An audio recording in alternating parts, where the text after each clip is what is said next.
નમસ્કાર, આપ જોઈ રહ્યા છો સ્પાર્ક ટુડે ન્યૂઝ। વલસાડના માનસી પેટ્રોલિયમ પંપ પર નિયમોના ધજાગરા ઉડાવતો વિડીયો વાયરલ થયો। સામાન્ય જનતા લાઇનમાં અને વગદારો માટે ડ્રમ ભરીને ડીઝલ, એક તરફ જ્યારે સામાન્ય નાગરિકો ટીપે ટીપા ઈંધણ માટે કલાકો સુધી લાઇનમાં ઊભા રહેવા મજબૂર બન્યા છે, ત્યારે વલસાડમાંથી કાયદા અને નિયમોના લીરે લીરા ઉડાવતો એક વિડીયો સોશિયલ મીડિયા પર જોરદાર વાયરલ થઈ રહ્યો છે।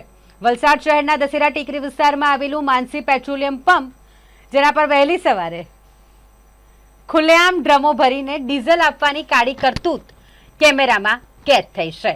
સામાન્ય જનતાને મર્યાદિત જથ્થો આપીને નિયમોનું ભાન કરાવતા પંપ સંચાલકોની આ બેવડી નીતિનો વિડીયો વાયરલ થતા જ સ્થાનિકોમાં વહીવટીતંત્ર સામે ભારે આક્રોશ ફાટી નીકળ્યો છે।